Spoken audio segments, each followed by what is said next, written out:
अस्सलाम वालेकुम। दुरूद शरीफ पढ़ें।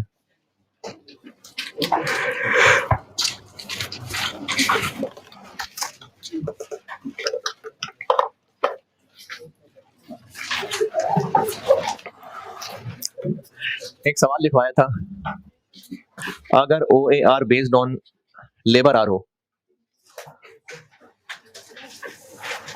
तो answer 50,000 divided by total budgeted FOH divided by labour hours per unit. Total budgeted labour hours, एक यूनिट बनाएंगे तो 2 घंटे लेबर काम करेगी, और पूरे साल में कितने टोटल लेबर आवर्स होंगे? 8,000, क्योंकि 4,000 यूनिट्स बनाने हैं। 6.25 per hour. Total budgeted FOH divided by total budgeted direct labour hours, तो डिवाइडेड बाय 2 नहीं, डिवाइडेड बाय 8,000।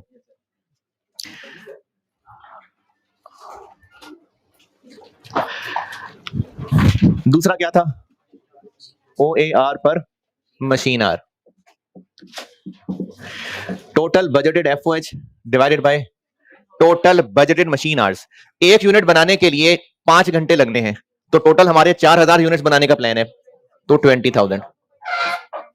2.5 पर मशीन आवर। तीसरा क्या था? OAR पर unit. Total budgeted FOH divided by total budgeted production, 12.5 per unit. तीसरा क्या था? चौथा क्या था? OAR था based on direct material cost. Total budgeted FOH divided bye 100,000, क्योंकि एक यूनिट बनना था तो 25 रुपए का मटेरियल लगना था। 4,000 यूनिट्स बनाएंगे तो 1 लाख। अब इसका जो आंसर आएगा ना, वो 0.5 तो आ रहा है, लेकिन इनफैक्ट वो है 50% ऑफ मटेरियल कॉस्ट। ये 6 आंसर मैं सामने लिख दूं, फिर मैं इनकी इंटरप्रिटेशन बताता हूं। पांचवा OAR लेबर की बेस पे, पता नहीं पांचवा छठा कौन सा, बहरहाल मटेरियल की बेस पे पहले निकाला है। अगर डायरेक्ट लेबर कॉस्ट की बेस पे निकालें तो total budgeted FOH divided by total budgeted direct labour cost, और अगर एक आर 50 रुपए पे होते हैं तो 8,000 आवर्स टोटल होने हैं, तो हमें कितना खर्चा पड़ेगा? डायरेक्ट लेबर कॉस्ट, अगर हमने वर्कर से 8,000 घंटे काम लेना है और एक आर का 50 रुपए पे करते हैं, तो टोटल कॉस्ट कितनी पड़ेगी? 8,000 इंटू 8,000 आवर्स इंटू 50 रुपए पर आर, तो कितना? 4 लाख। इसका आंसर भी एक परसेंटेज की शक्ल में होगा, 12.5% ऑफ लेबर कॉस्ट। और छठा क्या था? तो total budgeted FOH divided by total budgeted prime cost, ये 5 लाख, और इसका आंसर आएगा 0.1, यानी 10% ऑफ प्राइम कॉस्ट। पहले तो कैलकुलेशंस देख लें जिन्होंने किया।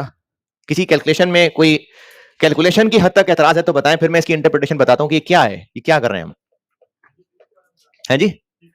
5th वाला, छठा वाला, पांचवा वाला। Total budgeted FOH divided by total budgeted direct labour cost. अगर एक आर का हम वर्कर को 50 रुपए पे करते हैं और टोटल इन लोगों से हमने 8,000 घंटे काम लेना है, तो हमें टोटल कॉस्ट क्या पड़ेगी? 50 इंटू 8,000 ना, वो 4 लाख। बाकियों में से बताइए कैलकुलेशन में कोई सवाल परेशानी है तो। हाँ जी, ये हरा और नीला वाला आ गया समझ? ये डायरेक्ट मटेरियल कॉस्ट है, ये डायरेक्ट लेबर कॉस्ट है, दोनों को मिला लें तो प्राइम कॉस्ट, तो वो 5 लाख बन गई।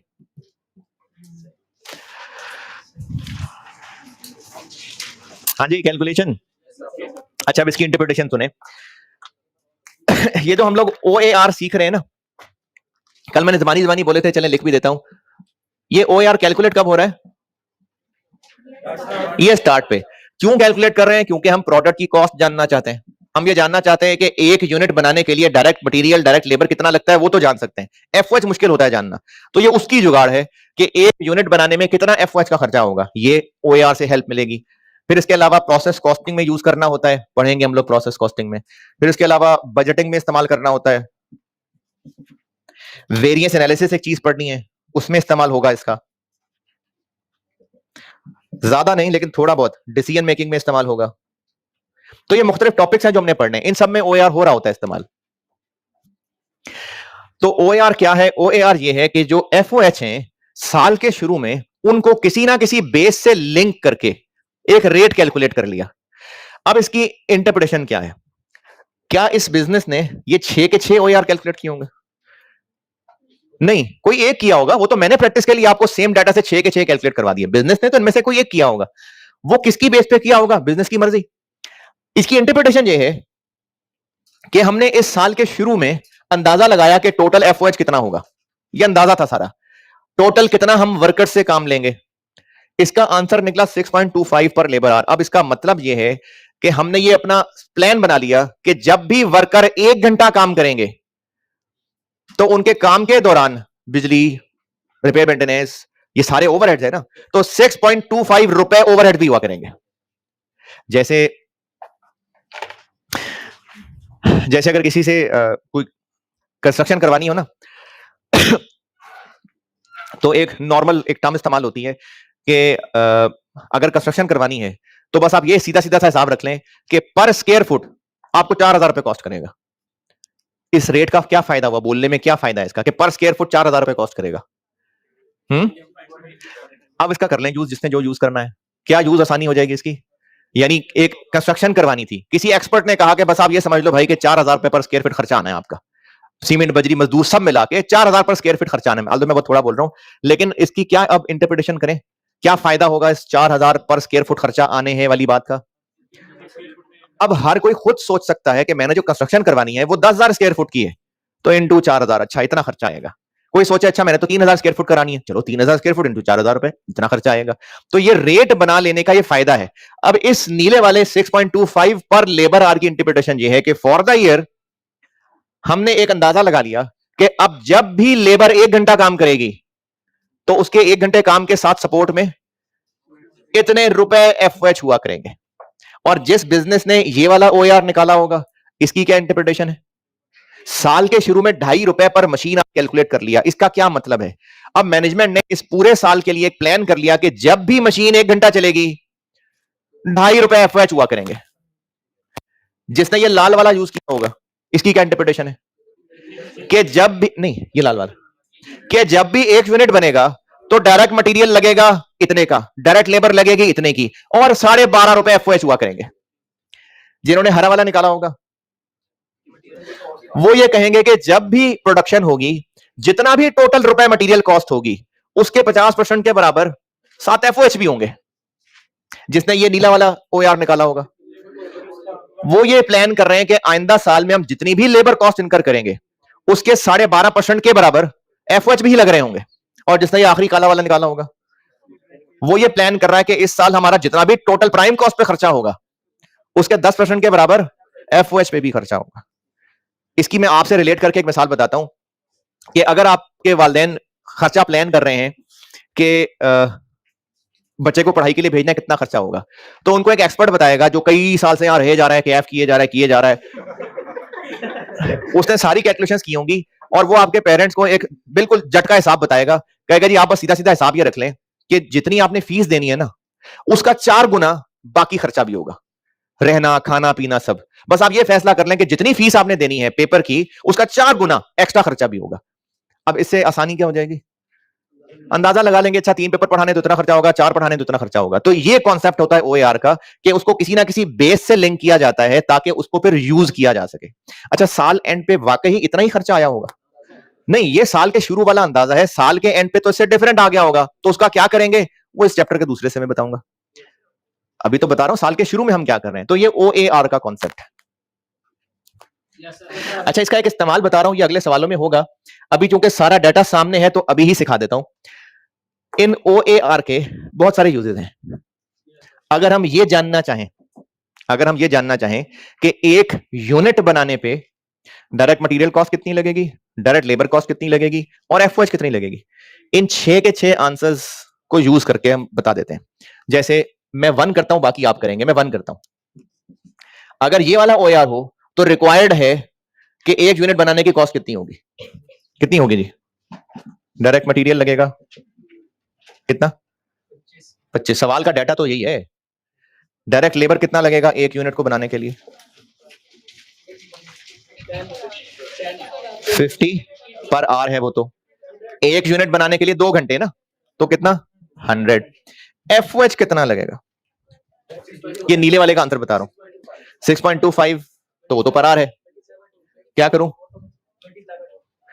क्या कैलकुलेट कर रहा हूं मैं कि एक यूनिट कितने का कॉस्ट करेगा, और ये फिगर तो इजीली निकल सकती है। एफओएच कितनी, मैंने जो चैप्टर कल इंट्रोड्यूस कराया था वो बात शुरू यहां से की थी ना, कि हमें ये नहीं पता चल पा रहा होता कि एक यूनिट का एफओएच कितना है। कल यहीं से परसों कल तो याशी हो गई थी आपकी, परसों की बात कर रहा हूं, परसों की बात कर रहा हूं।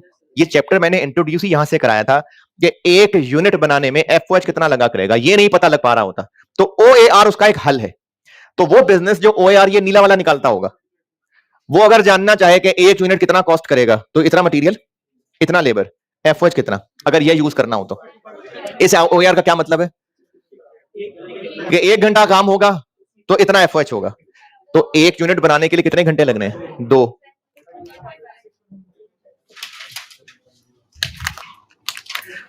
$12.5। क्या जी? कहां है पर यूनिट? मैं भी इधर हूं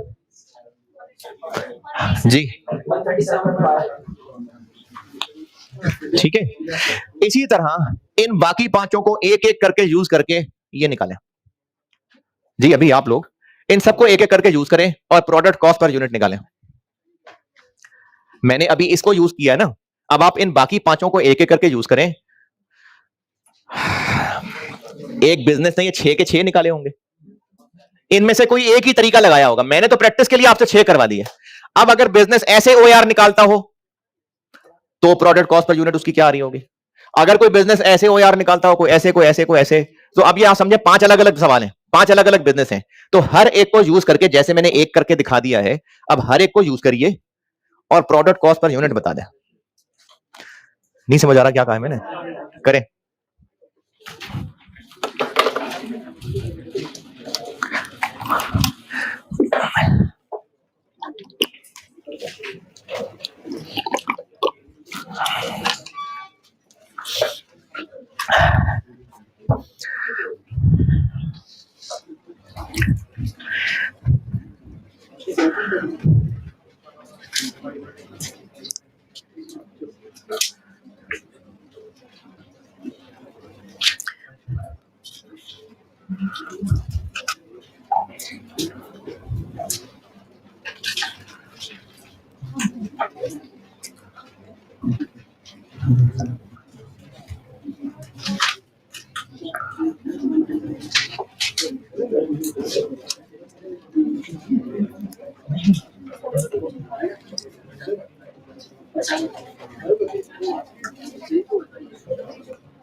डेटा सेम रखा है मैंने, इसलिए सेम आंसर आएगा, सबका सेम आएगा, क्योंकि मैंने एक ही तो डेटा लिया है।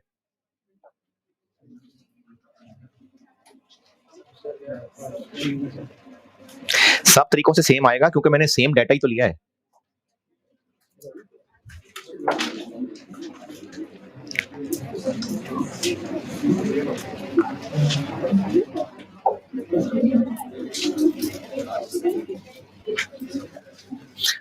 इसी चला दे यार, चला दे चला दे।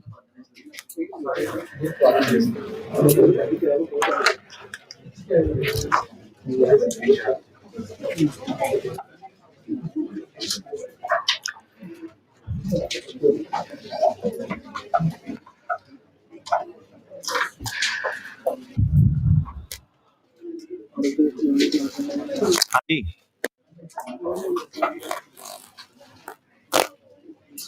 डूइंग के डन, डूइंग डूइंग।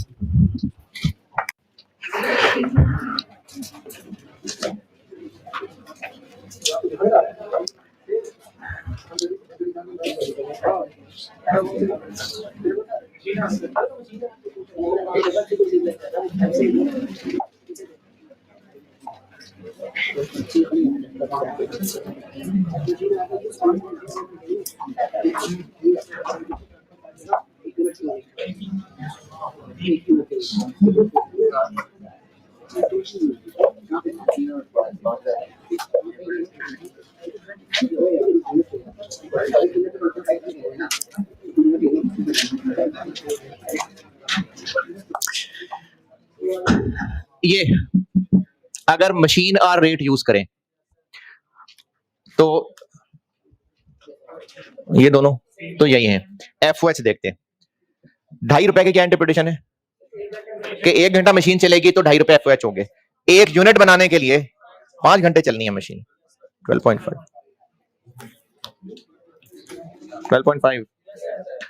अगर ये लाल वाला यूज करें तो ये तो है ही 12.5 पर यूनिट।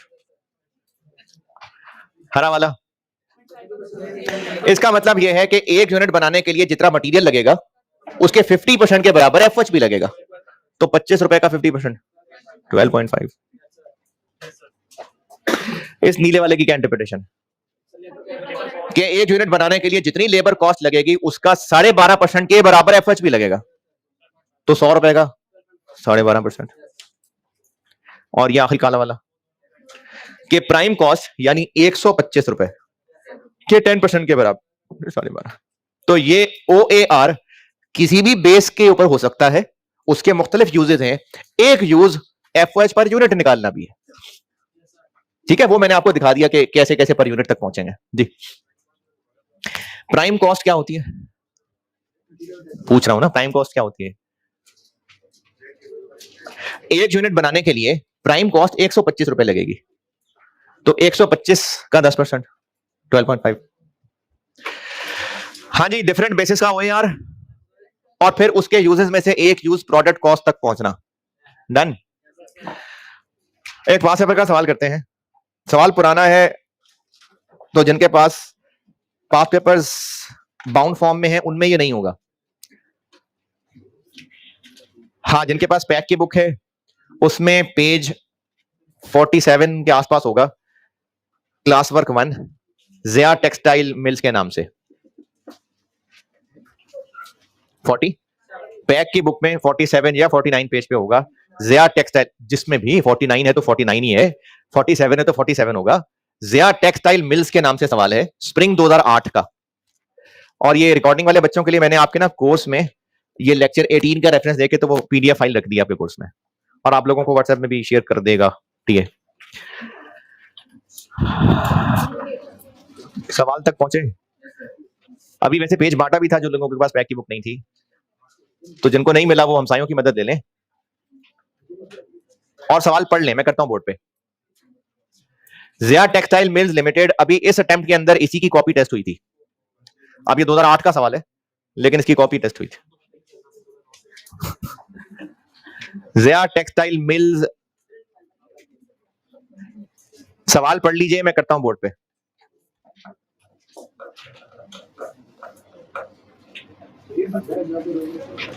है जी, पार्ट बी पढ़ लें, पार्ट बी। ये अंडर ओवर नहीं कराया अभी, ये कराना है।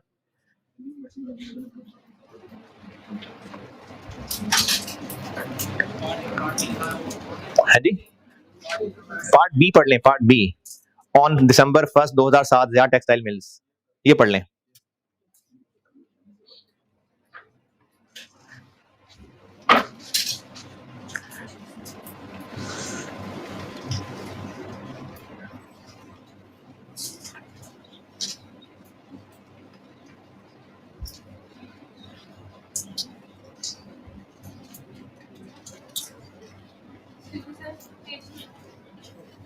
चलो अभी बेटे शेयर कर लो, फिर वो ग्रुप में शेयर हो जाएगा।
अस्सलाम वालेकुम।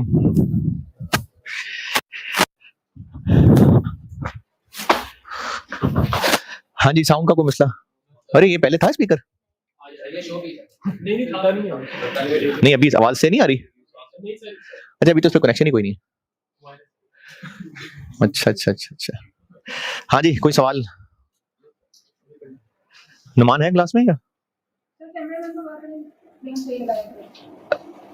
नहीं तो बेटे मैंने उस दिन कहा था नहीं टीए भी क्लास से चला गया हुआ है या होता है यहीं पर?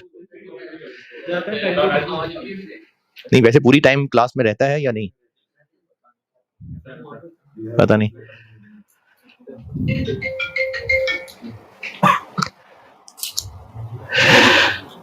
अच्छा वैसे टीए को ना कहा करें, वो ऊपर बता देगा कि फ्रेम कहाँ पर रखना है, आप बता दिया कीजिए। अच्छा आपकी क्लास में मैंने शुरू में आके भी कुछ गुजारिशात की थी, तो दोबारा कर देता हूँ, जरा डिफरेंट गुजारिश।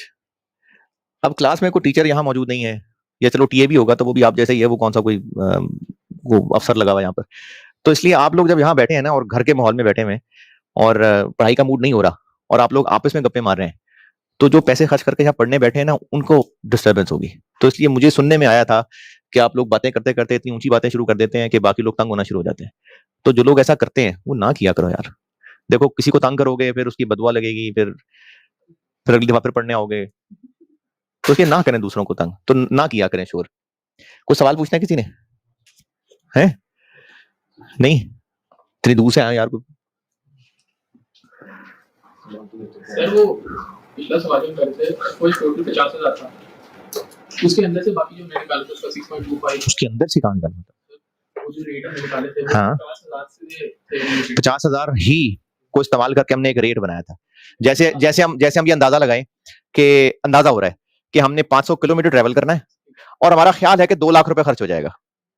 अब पर किलोमीटर करना हो तो 2 लाख को 500 से डिवाइड कर लिया, तो अब ये 2 लाख को एक रेट की शक्ल में कन्वर्ट कर लिया, तो ये 50,000 के साथ सलूक किया कि उसको एक रेट की शक्ल दे दी। चलो ठीक है जी।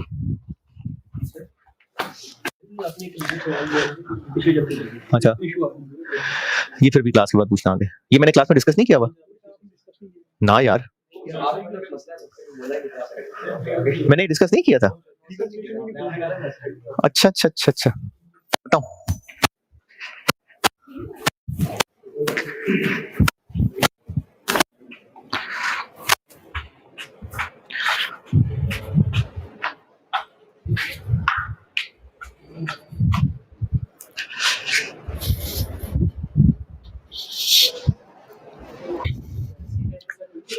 है? हाँ है, कोई 20 को दिन, 20-22 दिन है।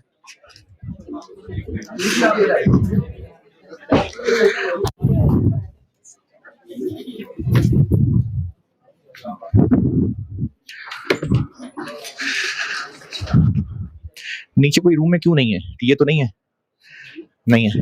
अगर किसी बच्चे ने कोई सवाल पूछना हो या ये कहना हो कि कैमरा मूव करना है, तो वो कैसे पता चलेगा?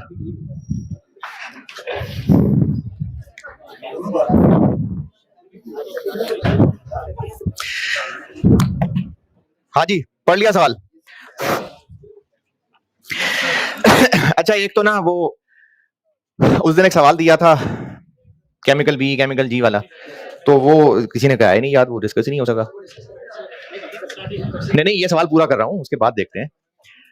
अच्छा, एक किसी ने पूछा था कि इन्वेंट्री के जितने मैंने सवाल करा दिए, क्या वो काफी हैं या और करने पड़ेंगे? वो बहुत है, इनफैक्ट मैंने सारे करा दिए हुए हैं। जिनके पास पैक की बुक है और उनको उस चैप्टर में और बहुत सारे सवाल नजर आ रहे हैं, तो असल में ना ये 2 चैप्टर मिलाए के एक चैप्टर किया हुआ पैक की बुक के अंदर। ये इन्वेंट्री मैनेजमेंट एक टॉपिक है, ये उसके सवाल है, वो तो पढ़ना है हमने जनवरी के अंदर, तो इसलिए इन्वेंट्री। हाँ, क्यों नहीं, जनवरी में नहीं पढ़ना है ना। तो इन्वेंट्री वैल्यूएशन में जितने सवाल करा दिए मैंने, सारे करा दिए, पास पेपर्स के सारे करा दिए मैंने इन्वेंट्री वैल्यूएशन, उन्हीं को ही दोबारा करें बस। और ये जो कल टेस्ट है, टेस्ट दिया करें यार, टेस्ट जरूर दिया करें। कल भी यही इन्वेंट्री वैल्यूएशन और इसी के ऊपर ही है जी। टेस्ट किस चीज का है? मशर्ती उलूम का। अभी बताया है ना, अभी तो कहा inventory valuation.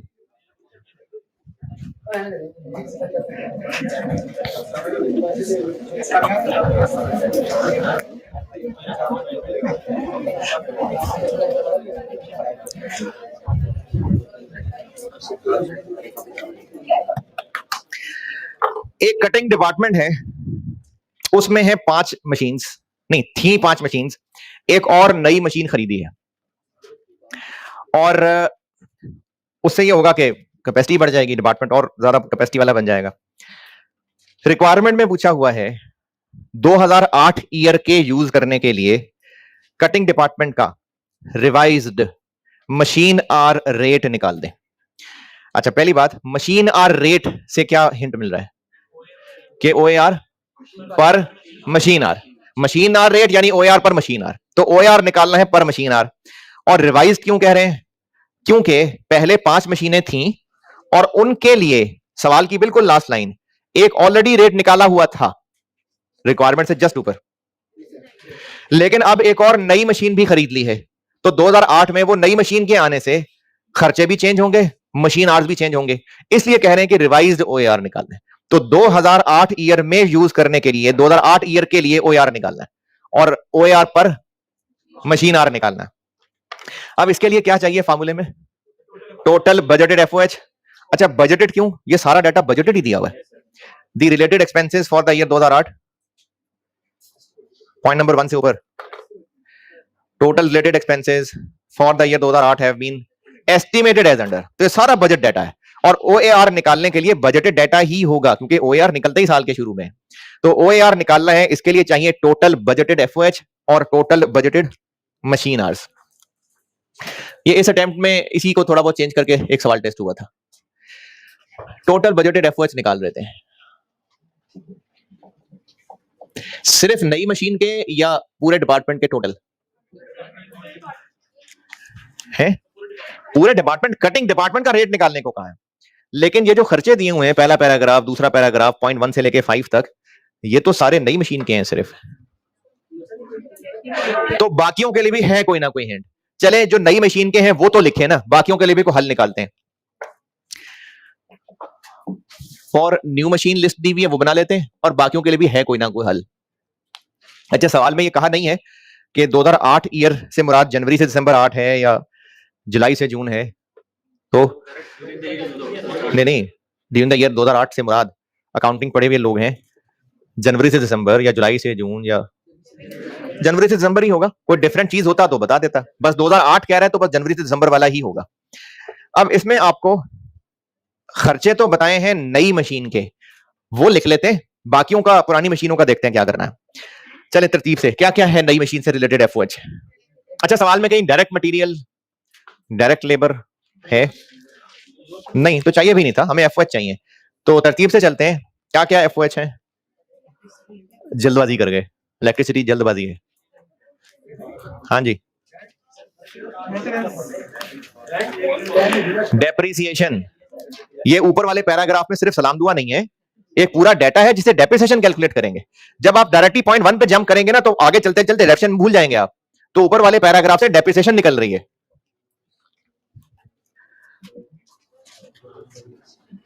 Depreciation straight line method है, तो 13 लाख कॉस्ट है माइनस 1 लाख आरवी है डिवाइडेड बाय 10 साल लाइफ है। लेकिन ये मशीन अवेलेबल फॉर यूज ही जाके 1 फेब को होगी, तो इनटू 11/12। दूसरे पैराग्राफ में लिखा हुआ है इस मशीन ने अवेलेबल फॉर यूज होना ही 1 फेब को है, तो डेप्रिसिएशन 1 फेब से शुरू करेंगे, है ना। 1 फेब से अवेलेबल है तो 1 फेब से डेप्रिसिएशन होगी 110। कहां लिखा है? दूसरे पैराग्राफ में लिखा हुआ है the new machine will be available to cutting department with effect from 1 February 2008। पहले पैराग्राफ की अंग्रेजी में किसी को मसला? अच्छा, जितने भी सवाल मैं बोर्ड पे किया करूंगा ना बेटा, मेरी तरीका ये होगा कि पहले सवाल पूरा प्लान करके उसकी रिक्वायरमेंट समझा के कि हमने करना क्या है, फिर सवाल शुरू करूंगा। और जो जो मुश्किल अंग्रेजी जो हुआ करेगी वो मैं समझाया करूंगा। उसके अलावा आपको भी कोई अंग्रेजी में मसला हो तो पूछा कीजिएगा। सवाल की रिक्वायरमेंट समझाइए मैंने कि OAR निकालना है पर मशीन आर, इस पे कोई एतराज? तो अब हम करने क्या लगे हैं? टोटल बजटेड एफओएच सिर्फ छठी मशीन के नहीं, टोटल और total budgeted machine hours. Budgeted overhead से शुरू किया है, पुरानों का नहीं पता, चलो जो पता है वो तो करे ना। तो नई मशीन के जितने खर्चे हैं वो लिस्ट डाउन कर रहे हैं। पहले पैराग्राफ में डेप्रिसिएशन वाली कहानी में कोई और एतराज परेशानी? दूसरा पैराग्राफ समझाता हूं। दूसरे पैराग्राफ में लिखा हुआ है कि machine will work for 2600 hours. यहां तक का मतलब है कि मशीन प्रोडक्शन करेगी 2600 आवर्स है। Will work for, cutting department है, मशीन में कटिंग होनी है, तो ये कटिंग में 2600 आवर्स लगेंगे। यहां तक तो यही मतलब लग रहा है। अगला सेंटेंस है कि दी बजटेड आवर्स इंक्लूड, यानी इन 2600 में शामिल हैं 80 घंटे सेटिंग अप के और 120 घंटे मेंटेनेंस के। तो फिर ये 2600 क्या है? यानी मशीन चल रही होगी, मशीन रन कर रही होगी। अब उनमें से 200 घंटे, 200 कौन से? ये 20 और 180, 200 घंटे प्रोडक्शन नहीं हो रही होगी, बाकी 2400 घंटे प्रोडक्शन हो रही होगी। अब ये होते क्या हैं? 80 आवर्स और 120 आवर्स, ये भी समझ लें। सेटिंग अप द मशीन में 80 घंटे लगेंगे। ये हाँ जी, टेस्टिंग इंस्टॉलेशन, तो वो 3 महीने कर तो लिया, अब दोबारा कौन सी टेस्टिंग करनी है? मशीन को खरीदा 1 दिसंबर, 2 महीने लगा लिए ना इस पे। अब 1 फेब से हो गई अवेलेबल, फिर टेस्टिंग करना शुरू कर दे है? हाँ हो गई ना। तो उसके बाद ये 2600 घंटे मशीन विल वर्क, तो 80 घंटे फिर इंस्टॉलेशन में चलेगा है। मशीन सेटअप करने को कहते हैं, मशीन सेटअप करने की मिसाल ऐसे है कि कभी कपड़े इस्त्री किए हों है, तो इस्त्री ऑन करते साथ ही कपड़े इस्त्री करने शुरू कर देंगे? नहीं। अब वो जो इस्त्री गर्म होने में टाइम लगेगा, तो उसको टाइम लगने में बिजली तो कंज्यूम हो रही होगी, उसके बाद फिर कपड़े इस्त्री करने के काबिल बनेगी। ये सेटिंग अप द मशीन के अंदर 5 मिनट की बिजली इस्तेमाल हो गई। और मिसाल, फोटोकॉपी कभी कराई हो और उस वक्त उसी बंदे ने दुकान उसी वक्त खोली हो, तो वो फिर मशीन चलाएगा, को 2-3 मिनट चला के रखेगा, फिर कॉपीज करना शुरू करेगा। ये मुराद है मशीन सेटअप होने में। तो पूरे साल में जब भी सुबह फैक्ट्री ओपन होती होगी, मशीनें स्टार्ट होती होंगी, को 5-7 मिनट मशीनें स्टार्ट लेने में टाइम लेती होंगी, फिर काम शुरू होता होगा। वो पूरे साल के मिला के 80 घंटे बन गए। ये वो 80 घंटे हैं। और 120 मेंटेनेंस। जब मेंटेनेंस ही हो रही होगी तो फिर मशीन क्यों चल रही होगी? हाँ जी, मोटरसाइकिल की ट्यूनिंग कराई कभी?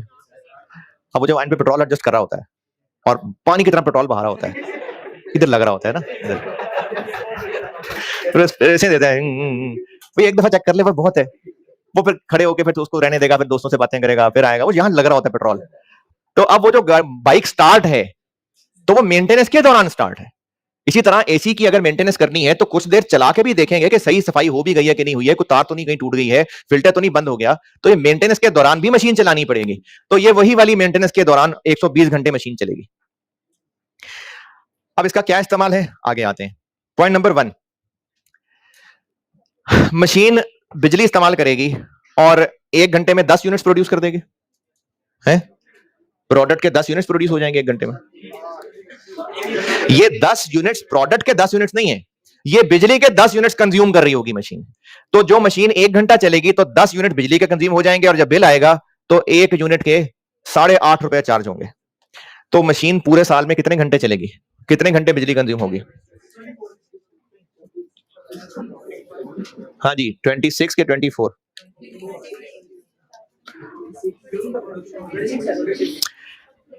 इसमें लिखा हुआ है during the production, during the production, तो प्रोडक्शन तो 2400 है।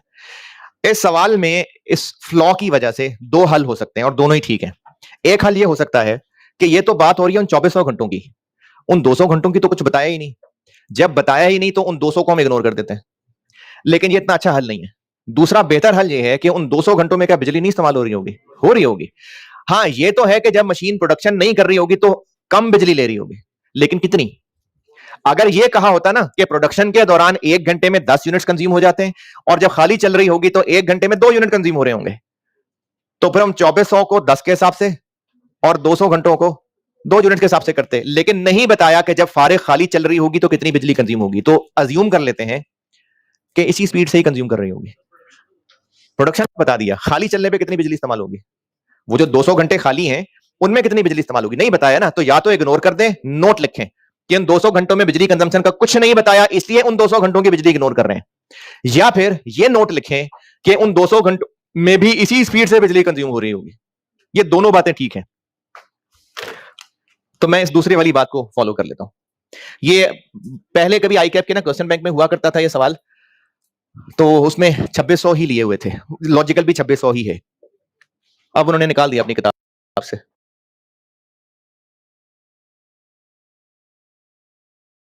किताब से निकाला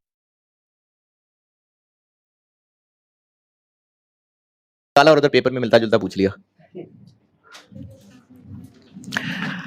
2600 आवर्स, हर आवर में 10 यूनिट बिजली के कंज्यूम होंगे और 1 यूनिट बिजली का 8.5 रुपए की बिजली खाएगा। तो इस मशीन को पूरा साल इस्तेमाल करने का बिजली का खर्चा 2,21,000।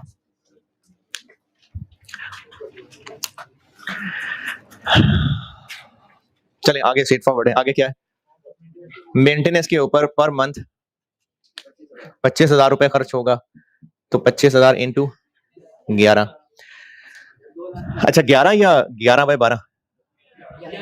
तो यहाँ 11/12 क्यों किया था? ये डेप्रिसिएशन 1 साल की निकली थी इसलिए 11/12 किया था। ये तो है ही 1 महीने का। 275,000 और पार्ट रिप्लेसमेंट है, हर महीने इसके ऑयल चेंज, फिल्टर चेंज वगैरह हुआ करेंगे, तो उस पे लगा करेगा 10,000 पर मंथ इंटू 11, 110। और ऑपरेटर की सैलरी है कितनी? 9,000 पर मंथ।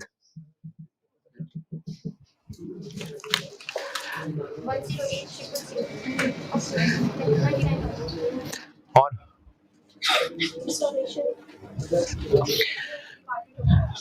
पहले इस डिपार्टमेंट के कुछ और अदर खर्चे भी होते थे जिनका नाम लेना कुछ ज्यादा मुनासिब नहीं था, फालतू से खर्चे थे, छोटे मोटे खर्चे थे। तो वो पहले जितने भी होते थे अब नई मशीन से वो 5,000 ज्यादा हुआ करेंगे।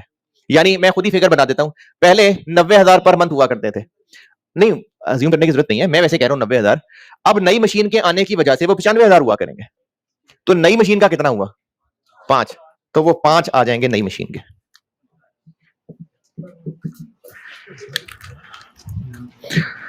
5,000 इंटू 11,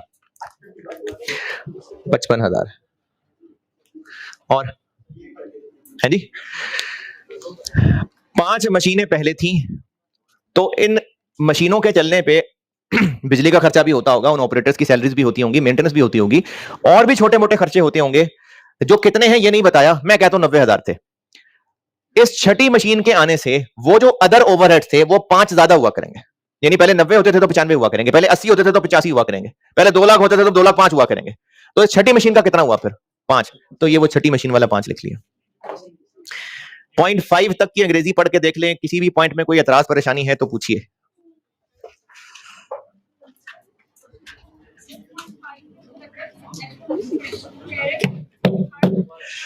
शुरू से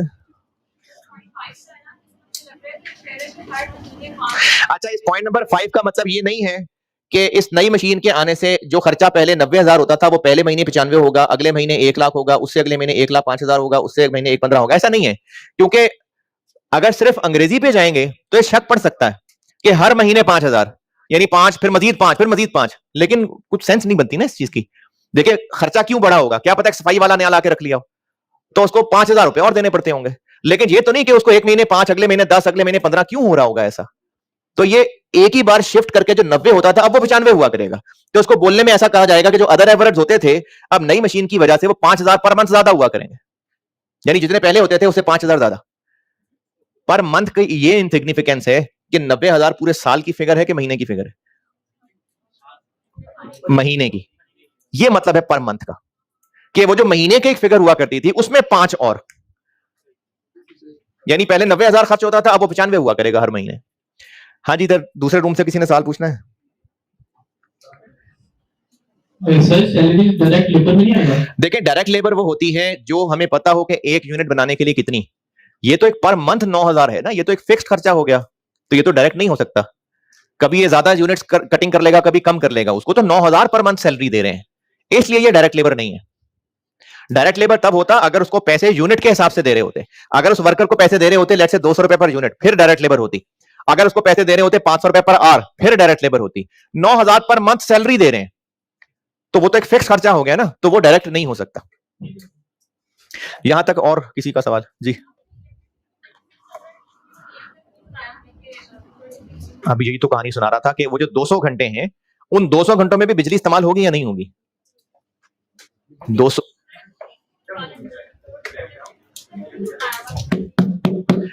आप ये कह रही हैं कि उन 200 घंटों में बिजली ही इस्तेमाल नहीं होगी या उनके बारे में कुछ बताया नहीं इसलिए रहने दें? 200 आवर्स, आवर्स बेटा, आवर्स 20। हाँ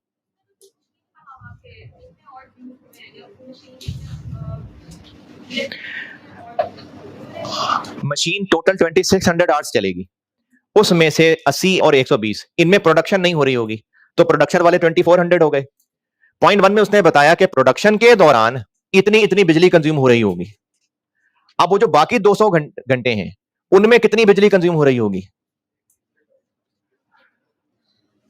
नहीं बताया ना, तो या तो हम ये अज्यूम कर लें कि उन 200 घंटों के बारे में बताया ही कुछ नहीं कि कितनी बिजली कंज्यूम, बिजली तो हो रही होगी ना कंज्यूम, क्योंकि मशीन चल रही होगी, कितनी पता नहीं। या तो ये कह के इग्नोर कर दें कि इनका पता नहीं कितनी बिजली, या फिर ये अज्यूम कर लें कि अगर प्रोडक्शन के दौरान 1 घंटे में 10 यूनिट्स बिजली के कंज्यूम हो रहे हैं तो उन 200 घंटों में भी ऐसा ही हो रहा होगा, इसलिए पूरे 2600 घंटों की बिजली इस्तेमाल की है। और इन खर्चों में कोई एतराज? अच्छा, ये नई मशीन के साल के खर्चे आ गए। अगर किसी तरह हम एग्जिस्टिंग मशीन के खर्चे भी निकाल लें, अभी नहीं निकाल रहा, निकालते हैं, वो यहां लिख लें, तो फिर इन सब का टोटल OAR का न्यूमरेटर बन जाएगा। चलो न्यूमरेटर बन गया, डिनोमिनेटर के लिए क्या चाहिए? Total budgeted machine hours. पुराने के भी बताए हुए, नए के भी बताए हुए हैं, न्यू मशीन के भी बताए हैं, और ये एक लाइन लिखता हूं बाद में, क्योंकि एग्जिस्टिंग मशीन्स की ना कोई लिस्ट नहीं है खर्चों की, उसमें एक पहेली है, उस पहेली का आंसर बनाना पड़ेगा, बना लेंगे वो एक लाइन में निकल आएगा। इस सब का टोटल क्या बन जाएगा? टोटल बजटेड एफर्ट, जिसको डिवाइड करना है टोटल बजटेड मशीन आवर्स से। टोटल बजटेड मशीन आवर्स इस नई मशीन के अलग बताए हैं और एग्जिस्टिंग मशीन्स के अलग बताए हैं। जो भी बताए हैं इनका टोटल कर लेंगे, ये क्या बन जाएगा? डिनोमिनेटर बन जाएगा। तो OAR पर मशीन आवर कैसे निकालें? दिस डिवाइड बाय दिस, हो गया सवाल। अच्छा, उस सवाल पे मैं आता हूं, इधर एक बात सुने। OAR ओवरहेड एब्जॉर्प्शन रेट, इसको ओवरहेड एब्जॉर्प्शन रेट क्यों कहते हैं? क्योंकि ओवरहेड्स पढ़ रहे हैं हम। रेट क्यों कहते हैं? क्योंकि हम उसको एक रेट की शक्ल दे रहे हैं, वो पर आर भी हो सकता है, कोई भी चीज जो पर करके होती है वो रेट होता है ना। पर आवर पर यूनिट। तो ओवरहेड एब्जॉर्प्शन रेट में ओवरहेड्स का एक रेट निकाल रहे होते हैं। एब्जॉर्प्शन का वर्ड नहीं बताया था, अब बताता हूं। एक मिसाल समझाता हूं। एक घर में 5 फैमिली मेंबर्स हैं और कमाने वाले इनमें से 2 हैं, यानी बूढ़े अम्मा अब्बा होंगे, 2 जवान हैं जिन्होंने कमाना है और एक छोटा भाई है। कमाना 2 लोगों ने है।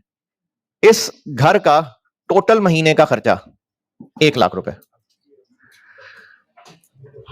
एवरेज पर बंदे का खर्चा 20,000 पर बंदे का 20,000। अब वो जो 2 कमाने वाले हैं, अब्बा जी ने इनको कहना है कि बेटा तू कमा के ला, तो हर एक को कितने रुपए कमाने का टारगेट देना है कम से कम। लेकिन एक का खर्चा तो 20,000 है। हाँ जी, देखें 1 लाख नहीं, बस उतना कमाने का खर्चा पूरा हो जाए। 1 लाख रुपए महीने का खर्चा है, 5 लोग रहते हैं घर में, 2 लोगों ने कमा के लाना है। तो अब्बा ने अब उन दोनों को क्या टारगेट देना है कि कम से कम कितना कमा के लाओ ताकि खर्चा पूरा हो जाए। 50,000, जबकि एक बंदे का खर्चा तो 20 है। तो वो जो 2 कमाने वाले हैं, ठीक है, उनका अपना खर्चा तो 20-20 है, बाकी 3 का खर्चा भी तो उन्होंने उठाना है। तो जितना खर्चा है वो 5 का, लेकिन एक ने कितना कमा के लाना है डिवाइडेड बाय 2, क्योंकि जो खर्चा है सबका वो एब्जॉर्ब तो इन्होंने ही करना है, क्योंकि डिवाइडेड बाय 2 करेंगे, कमा के 2 ने देना है, तो तभी पता चलेगा कि एक कम से कम कितना कमा के लाए। अब इस आंसर 50,000 को मैं एक और तरह से बताता हूं।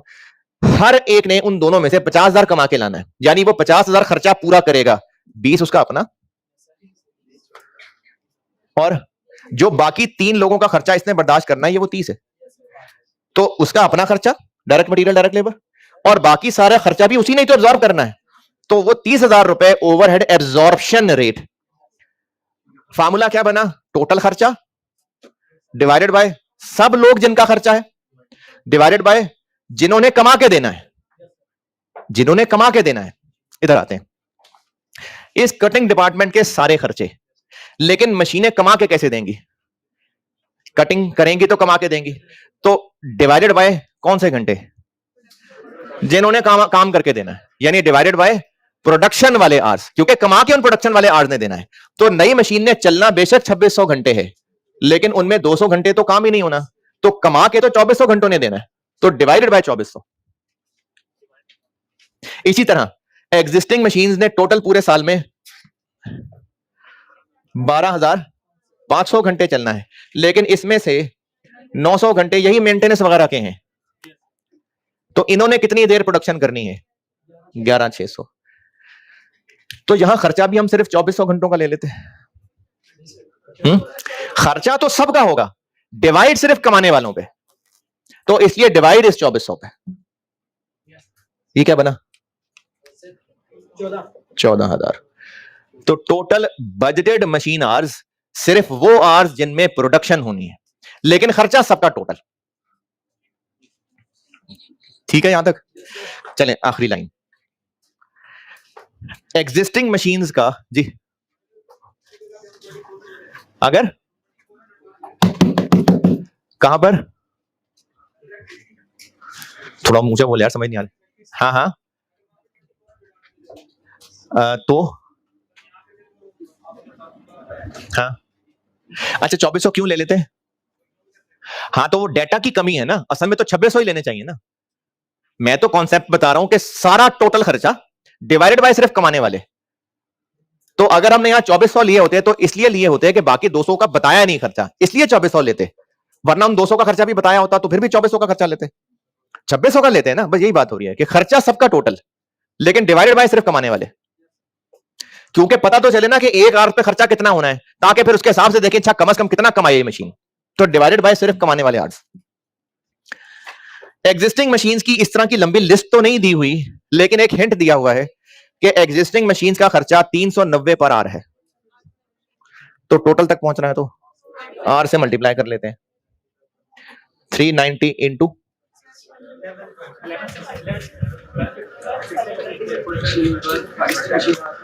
12,500 या 11,600? 12,500। हाँ, तो 11,600।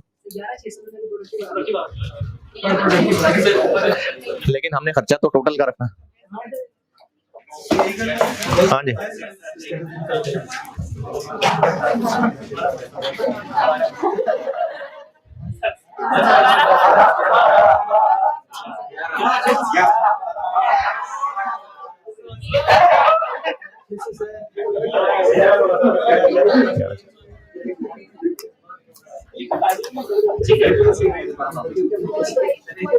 Four five. इसकी रीजन समझ लें।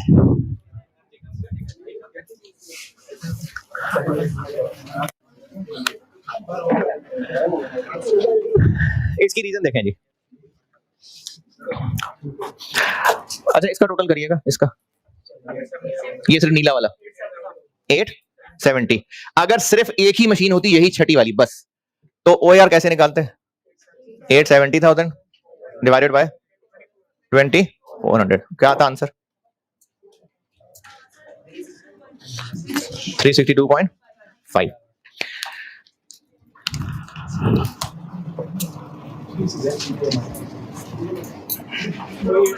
क्या करो? 362.5 इंटू 2400। ये जो आंसर आता, ये सिर्फ 2400 घंटों का खर्चा है कि पूरे 2600 का? ये खर्चा जो यहां लिखा है, ये पूरे 2600 घंटों का खर्चा है कि 2400 का? पूरे 2600 का। इसका आंसर जो आ रहा है, तो ये पूरे 2600 का आ रहा है कि 2400 का? लेकिन मल्टीप्लाई तो 2400 से करो।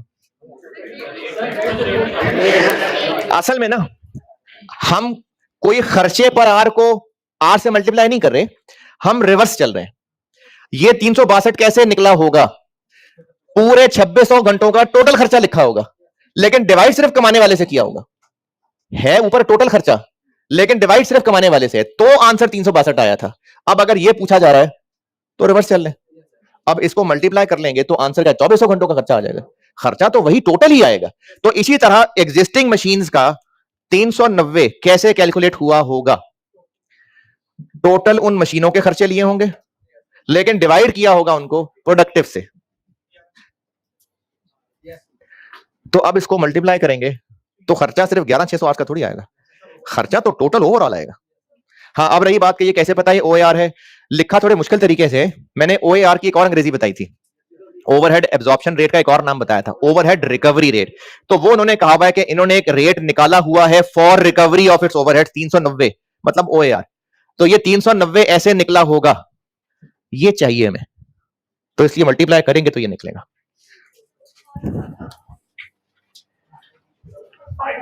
5 3 4 और OAR बन जाएगा 5394000 डिवाइडेड बाय 14000 385.29। ये है जी सवाल। ठीक है, अल्लाह हाफिज।